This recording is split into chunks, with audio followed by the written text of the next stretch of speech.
ساری خو کرده آسمین رونیادا جا خونی دیه ترس کود زری ورتی آخوا چمین جوری.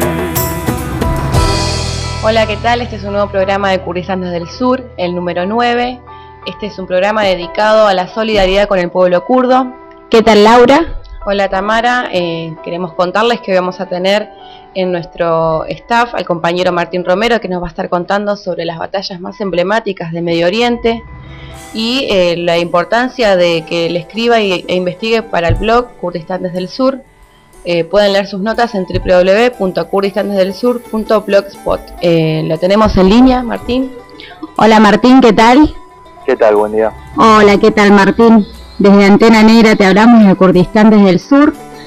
Bueno, nos contás un poco sobre tu experiencia y cómo has venido trabajando en esto de tus investigaciones sobre las batallas. Un poco nos contaste en lo que es el blog de Kurdistán desde el Sur, pero queremos que nos cuentes hoy cómo viene tu investigación y cómo surgió todo esto.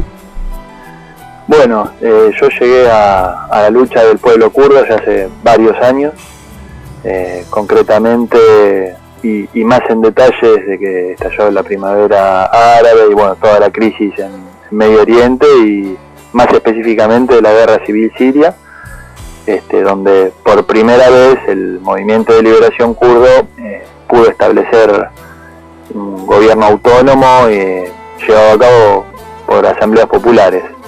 Y bueno, yo siempre hago la aclaración que sigo del frente de batalla, que puede parecer quizá la parte más terrible o más fea de la revolución, por decirlo de alguna forma, pero por otro lado también eso quiere decir que a medida que avanza el frente militar, la revolución va llegando a más personas, ¿no? Por eso también es que me interesa seguir esa parte. Y bueno, también a partir de lo que fue la invasión a Irak, ahí el gobierno esa fue quizá mi primer contacto con lo que era el pueblo kurdo, ¿no? Y a partir de eso empecé a investigar un poco. Me refería a la invasión de Irak en ese momento. Bueno, el ejército Peshmerga, que es el ejército, podría decirse, casi privado de Barzani, que es el presidente del gobierno del Kurdistán iraquí, colaboró con el derrocamiento del régimen de Saddam. Ese habría sido mi primer contacto. Y bueno, a partir de eso llegué esporádicamente a lo que era el conflicto entre el pueblo kurdo y su organización más representativa, que es el PKK en el Kurdistán del Norte, ¿no? En enfrentamiento con el gobierno de Turquía.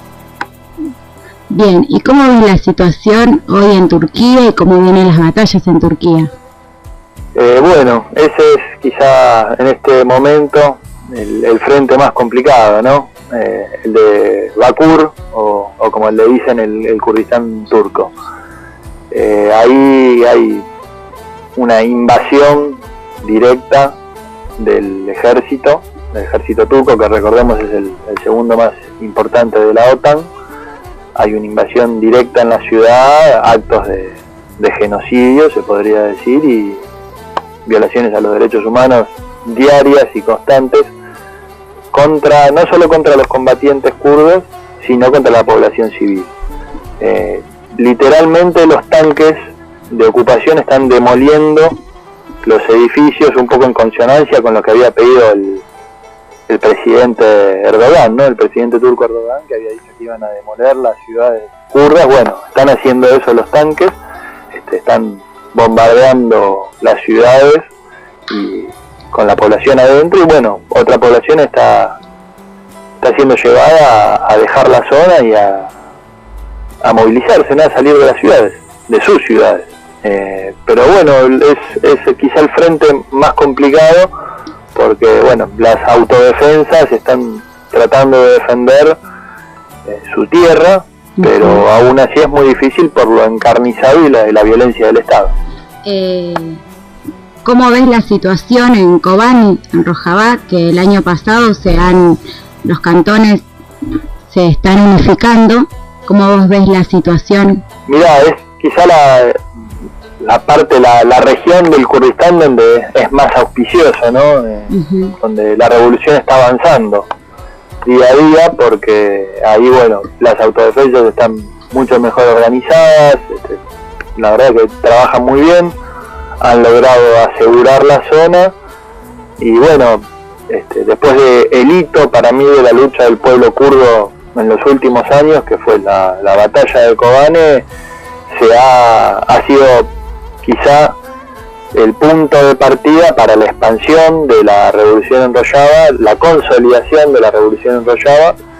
Están con el frente con el Estado Islámico, ¿no? Han frenado un poco el avance, quizá para consolidar posiciones y la organización interna y más política, ya hay de cuestiones de la revolución que por sobre lo militar hacia el interior de los cantones.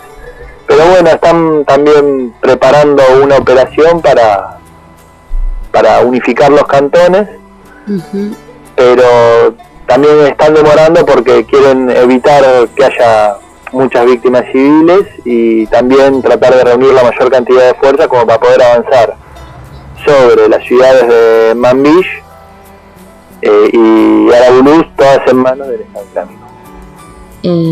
Bueno, contanos un poco ahora cuál es tu próxima investigación, cuál es tu próxima nota que nos espera en el blog de lo que venís investigando. Bueno, sí, yo en cada una de las notas voy haciendo un relato por ahí con más detalles sobre cada una de las batallas más importantes, ¿no? Digamos que entre que nosotros tenemos esta comunicación y mañana pueden pasar un montón de cosas, se puede lanzar una operación, puede haber un ataque de Daesh, o tanto en Rojava como puede suceder algo también en Bakur, ¿no? Que es el Kurdistán turco. Entonces, la próxima nota va a ser de acuerdo a si pasa algún hecho muy importante, y si no, bueno, me detendré a analizar algunas de las batallas que pasaron. Cuanto a Kobane, se puede decir que es una ciudad que ha quedado destruida después de la guerra. A pesar de la victoria, la ciudad quedó prácticamente destruida, y bueno, con mucho esfuerzo se van organizando así comisiones que se van asignando las distintas tareas para la reconstrucción. Pero bueno, es un camino lento y duro, a pesar de que ya han logrado poner en marcha los servicios. Después de la toma de la presa que antes se llamaba la presa de Tishrin, pero ahora la han renombrado como la presa de los mártires, han recuperado el suministro eléctrico a Kobane. Y bueno, por otro lado, en lo que sería ya el proceso revolucionario y la relación con el imperialismo y eso, convengamos que Daesh, o el autoproclamado Estado Islámico, fue la principal fuerza contrarrevolucionaria que desarrolló las tareas que los estados, por una cuestión de legalidad o de imagen, no podían hacer, ¿no? Digamos, ellos hicieron el trabajo sucio, pero todas las facciones contrarrevolucionarias se han servido de ellos en determinadas ocasiones y de acuerdo a la relación de fuerzas, ¿no? Estados Unidos, en un momento, el propio Bashar al-Assad, en un momento aprovechó el embate de Daesh, que atacó por la retaguardia a los rebeldes sirios que estaban tratando de derrocarlo, y abrió las prisiones para que mucha gente se incorpore a Daesh. Pero bueno, ahora ha cambiado, sobre todo después de la intervención de Rusia, ha cambiado bastante, ha tomado aire el régimen, sobre todo después de la victoria de la ciudad de Palmira. Yo hice un nota en el blog acerca de eso, y ahora quizá la principal fuerza contrarrevolucionaria al día de hoy es el AKP, el gobierno de Turquía, porque Daesh ha perdido mucho poder, y sobre todo ante la resistencia del pueblo kurdo y sus autodefensas en lo que sería Rojelat, que es el Kurdistán iraní. La actividad es más acotada porque la organización no es tan grande allí, y bueno, pero esporádicamente hay algunas acciones del tipo de la guerrilla contra el gobierno reaccionario de los ayatolá, ¿no?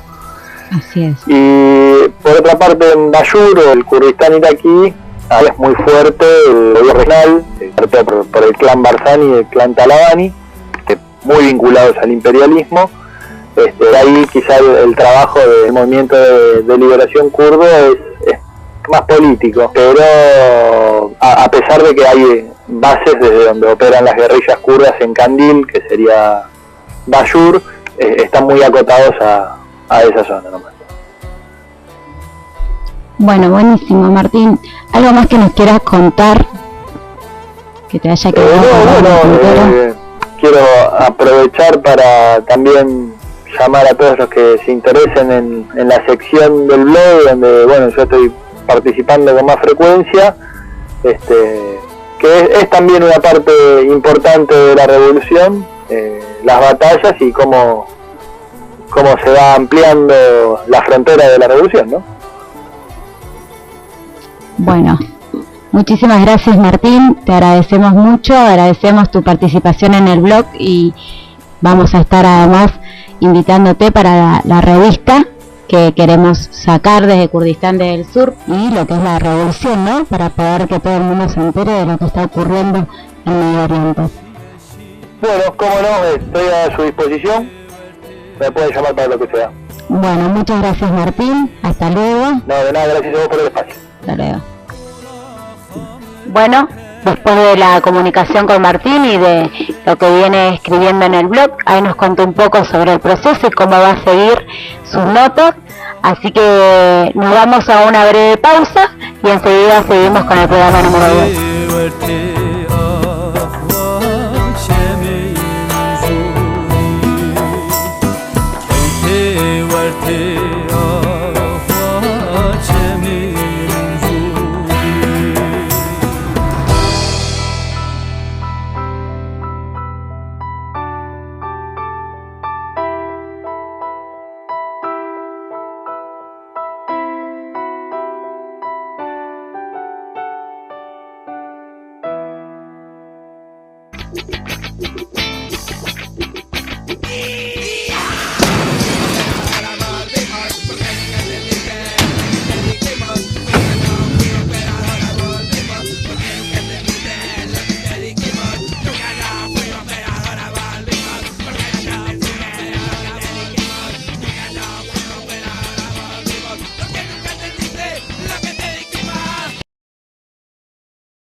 Estamos en el segundo bloque del programa Kurdistán desde el Sur.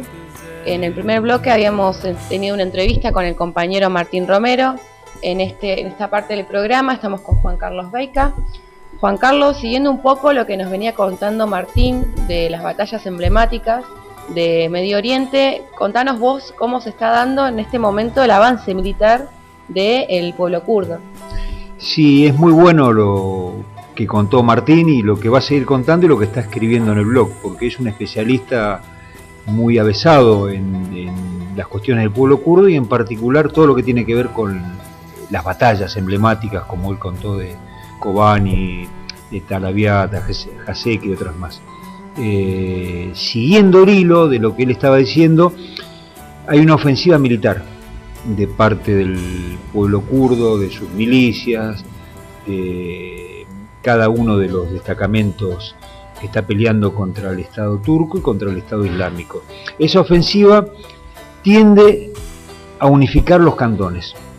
Por ejemplo, se está planteando la posibilidad de atacar Jarablus, que es una localidad muy importante en el norte de Siria, que si se la toma hay condiciones excepcionales para unir lo que es el cantón de Afrin con los cantones de Kobani y Yazire, que ya están unificados. ¿Y cuál es la importancia de la unificación de los cantones que venimos tratando en los últimos dos programas? Venimos tratando esto de la unificación y cuál sería la importancia estratégica, ¿no?, de la unificación de estos cantones. Si se unifican los cantones acaba ISIS, porque entre Jarablus y otra localidad hay un corredor mediante el cual no solamente mandan petróleo, contrabandean petróleo, que hacen un negocio muy grande para financiar a Estado Islámico y otros grupos, sino que además van y vienen los milicianos y las armas que utiliza el Estado Islámico y el resto de las bandas fascistas que están íntimamente ligadas a Arabia por un lado y a Turquía por el otro, y al sector este que el otro día explicamos del imperialismo yanqui, los republicanos ligados al complejo militar industrial, y a Israel. Bueno, esto sería la parte militar estratégica del pueblo kurdo. Y en cuanto a lo político, Bueno, esto está íntimamente ligado a lo político, porque de triunfar militarmente en estas batallas que se están aproximando, se cerrarían los cantones y políticamente significaría un golpe durísimo al Estado Islámico, a Turquía y al frente militar este que se ha armado en contra de la revolución, en contra de los kurdos y en contra de la revolución en general en Medio Oriente. bien, ¿y cómo reaccionan los enemigos y estos aliados tácticos que tiene el pueblo kurdo? Mirá, es muy interesante porque los enemigos redoblando la ofensiva. Por ejemplo, Turquía bombardeando todas las posiciones que pueden bombardear desde Turquía y armando a sus grupos. Grupos que no solamente son Estado Islámico, sino los turcomanos, la Armada del Islam y otros más. Y los aliados, que como bien dicen los kurdos son tácticos y aliados hasta cierta posibilidad de avance, limitando justamente este avance de los kurdos para que no cierren los cantones. O sea, Estados Unidos ha hecho un acuerdo con Turquía. Nosotros apoyamos a los kurdos hasta cierto lugar, pero no vaya a ser cosa que cierren los cantones. No quieren que los cierren, porque ellos quieren mantener este conflicto que les conviene desde el punto de vista político para su idea de fragmentar la región y su idea de conquistar territorio en la región para dominarlos. Ante el avance del pueblo kurdo en lo militar y lo político, ¿cómo reacciona el gobierno de Turquía? Y el gobierno reacciona, como dije hace un rato, bombardeando y apoyando de todas maneras a sus grupos militares, pero también dentro de Turquía no solo bombardea al pueblo kurdo, sino que ha dado un paso muy significativo, que es lograr el apoyo del resto de los partidos parlamentarios, son 4 en total, junto con los kurdos del HP, hay 3 más, que es el partido del gobierno, el CHP, que son socialdemócratas, y los fascistas del MHP. Lograron el apoyo de los fascistas y los socialdemócratas para quitarle los fueros parlamentarios al HDP. Si eso se logra en estos días, pueden ir presos. ¿Quiénes? Los diputados que han conquistado 50 bancas dentro del Parlamento, sacando más del 10% de los votos. O sea, una porción significativa del pueblo quedaría sin representación parlamentaria. En este contexto se da una cumbre de países enemigos, de grupos enemigos del pueblo kurdo. Sí, hasta un par de días atrás tuvo lugar en Estambul y en Ankara una cumbre de los países islámicos, la mayoría de los cuales están organizados militarmente para apoyar a ISIS y a los grupos que combaten al pueblo kurdo, inclusive a Bashar al-Assad, que también es un enemigo táctico de ellos. Lo interesante es que todos se pusieron de acuerdo en combatir a ambos sectores, ¿no? A Bashar por un lado, porque pretenden desplazarlo del poder, y a los kurdos hablar. Pero aún más interesante que esto es la alianza más bien estratégica entre Erdogan y Rouhani, el presidente de Irán. Pero ¿cómo es esto si Irán es enemigo del bloque que preside Erdogan y supuestamente amigo de los kurdos? Supuestamente. En Medio Oriente es como en Casablanca, la película de Humphrey Bogart. O sea, todos son amigos, pero todos están conspirando entre sí. Ellos están peleándose, es evidente que están peleándose por intereses económicos, geopolíticos. Unos apoyan a Bashar, otros están en contra de Bashar. Pero todos ellos, o sea, Bashar por un lado, Obama, Irán, Erdogan, el rey Faisal, etcétera, etcétera, etcétera, tienen un enemigo en común, que es el pueblo kurdo. Vos fíjate, cuando Rouhani llega a la cumbre esta islámica, hace un circo bárbaro, porque cuando pasa delante del rey Faisal, mira para otro lado, como diciendo, yo no tengo nada que ver con Arabia Saudita, que son mis enemigos, pues yo me estoy peleando en Yemen contra ellos, y además estoy peleando en territorio sirio, defendiendo a Bashar, y ellos son mis enemigos. Sin embargo, cuando termina la cumbre, se abrazan con Erdogan, diciendo que van a pelear contra el terrorismo sectario. Y una pregunta deberíamos hacernos: ¿cuál es el terrorismo sectario que tienen en común de enemigos? ISIS no lo es, porque ISIS no combate a ambos. Al-Qaeda menos. El único sector terrorista, entre comillas, que combate en ambos territorios o que los combate a ambos es el pueblo kurdo. O sea, es el PKK, son sus guerrillas, etcétera, etcétera. ¿Por qué? Porque más allá de que se estén matando y se van a seguir matando entre ellos en Medio Oriente, tienen en claro que hay una alianza estratégica contra quienes están motorizando el proceso más progresivo de Medio Oriente, que son los kurdos. Por eso, cuando el gobierno de los cantones declaró su intención de consolidar el federalismo y trasladarlo como modelo al resto de Siria, todos, absolutamente todos, dijeron: estamos en contra. La unidad de Siria. Y la unidad de Siria significa la unidad sin los kurdos. O sea, la unidad sin el federalismo kurdo, la unidad sin este ejemplo tremendo para ellos, que es de democratizar Siria, es la posibilidad de democratizar de manera radicalizada Siria. Algo que para lograrlo tiene que mediar una revolución, y todos son enemigos de esta revolución. En síntesis, a pesar de todas las contradicciones que presenta el imperialismo, se unen para hundir al pueblo kurdo y la revolución que se está gestando. Perfecta la definición. O sea, nosotros en el programa anterior, en el 8, y en la presentación de mi libro, definimos que hay casi una tercera guerra mundial en Medio Oriente, porque no solo se pelean entre ellos, se matan, se tiran cadáveres y bombas de un lado para el otro, sino que dentro de los Estados Unidos se están masacrando entre un bloque presidido por Obama y otro presidido por un sector de los republicanos ligados a las fábricas de armas y al complejo militar e industrial. Pero son capaces de, mientras se pelean, definir con olfato de clase, porque son capitalistas. Y la revolución kurda, independientemente los deseos de quienes la presidan, que no son, desde mi punto de vista, trotskistas, quizá consecuentemente revolucionarios anticapitalistas, es un enemigo de todos ellos. ¿Por qué? Porque en la medida que se desarrolle, que se democratice de manera radicalizada el conjunto de Medio Oriente, como ellos pretenden, se enfrenta al capitalismo y se tiende a avanzar hacia lo que yo planteé en la presentación del libro, es una revolución socialista de carácter objetivo. Una de estas contradicciones o diferencias se ve reflejado, ¿no?, en la visita del rey Salman bin a Turquía y su pedido de seguridad fastuoso. Sí, esto es una nota de color, digo, que reflejan todos los diarios de la región.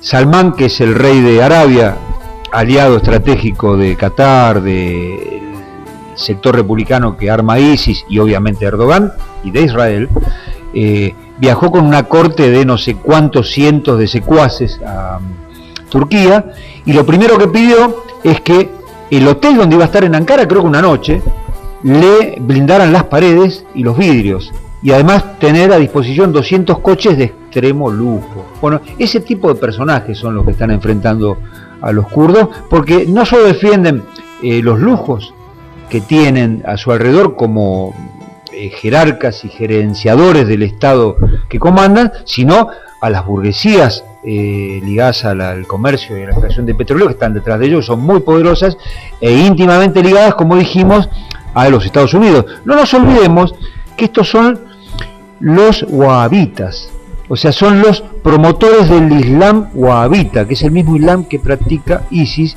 y son los ligados o íntimamente relacionados a la familia Bin Laden, los fundadores de Al Qaeda y los íntimos socios de los Bush en Estados Unidos. O sea, hay un cúmulo de intereses que esta gente defiende, que tienen una relación directa con intereses mucho más importantes, imperialistas, alrededor de los cuales se ha armado Estado Islámico y este bloque que combate contra el otro bloque imperialista presidido por Obama y particularmente contra el pueblo kurdo. Bueno, además de todo esto que nos venís contando, Juan, tengo entendido que hubo elecciones en Siria, ¿no?, y que las llamó el dictador Bashar. Bashar al-Assad y el régimen convocaron las segundas elecciones después de la explosión de la primavera árabe de 2011 en Siria. ¿Cuál era el objetivo de Bashar?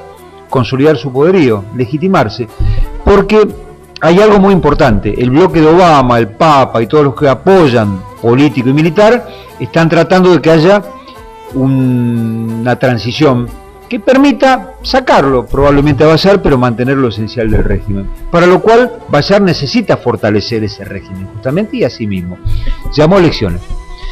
Lo interesante de estas elecciones es que votaron pocos, porque hay un odio tremendo contra el carnicero Bashar, y que el pueblo kurdo, consolidando una postura que en el programa anterior contamos, que era la de declarar su autonomía, boicoteó estas elecciones, diciendo no entra una sola urna dentro de los cantones liberados de Rojava, que son los cantones de Afrin, Cizre y Kobani. No entran las urnas, y no entraron.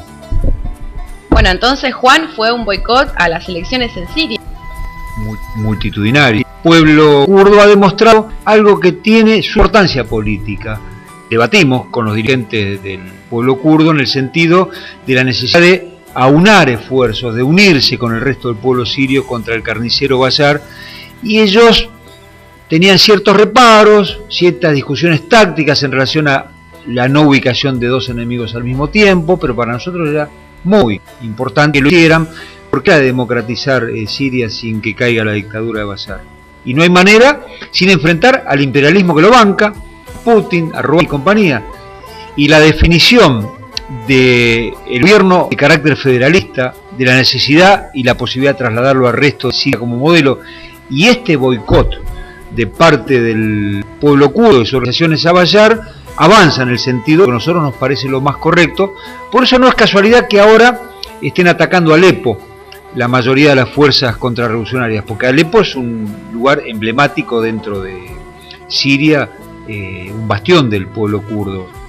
Bueno, Juan, estuviste mencionando a varios expresidentes y líderes de grupos aliados y enemigos. Hablaste un poco de la división del imperialismo, que es muy importante en este proceso. Yo lo que quiero preguntarte es cómo se ubica nuestro país y el presidente Macri en el conflicto en Medio Oriente. Sí, esto para incomodar a los sectores nacionales y populares, entre comillas, o falsamente socialistas que han apoyado y siguen apoyando a Bashar al-Assad, diciendo que más allá de las contradicciones, porque es un gobierno capitalista, se enfrenta al imperialismo, tiene características progresivas. El gobierno de Macri está apoyando a Bashar.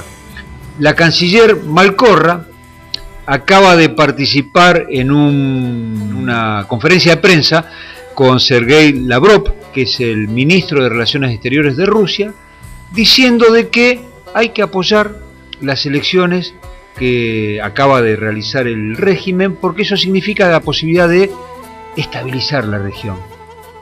Interesante, tendríamos que ver qué expresa dentro de los realineamientos, porque lo que sabíamos, lo que entendíamos de Macri, que está muy ligado al sionismo y al bloque que estaba enfrentando de alguna manera a Bashar. Probablemente esto tenga que ver con algún realineamiento más general en torno al régimen, alguna contradicción de Macri, no sabemos, es secundario. Lo que sí sabemos es que Macri se alinea con el carnicero de los pueblos de Siria, quien tiene en su haber el triste récord de más de 300.000 personas muertas, lo que demuestra el carácter fraudulento, el carácter de enemigo de los pueblos del gobierno que tenemos en nuestro país. No merece más que nuestro repudio el apoyo a Bashar, particularmente después que nuestros compañeros del Kurdistán vienen de repudiarlo. ¿Querés decir algo más, Juan Carlos? Sí, saludar a nuestro público que nos viene siguiendo. Sabemos que hay muchos compañeros y compañeras que nos han contado la importancia de este programa, que nos han comentado e inclusive nos han criticado. En ese contexto quería decir que el próximo, Kurdistán desde el Sur, el número 10, va a contar con una extensa entrevista a un dirigente kurdo, Shivan, que es un camarada que viene de España a presentar un libro de Abdullah Öcalan que se llama Civilización, traducido en español. Es la primera traducción que se presenta al español en un país de habla castellana, justamente acá en Argentina. Tenemos una entrevista a un compañero que ha estado al frente de movilizaciones importantes en España y en otros lugares de Europa, reivindicando el derecho del pueblo kurdo a su autonomía, al ejercicio de sus derechos. Muchas gracias, Juan Carlos, y nos vemos en un próximo programa de Kurdistán desde el Sur. ورته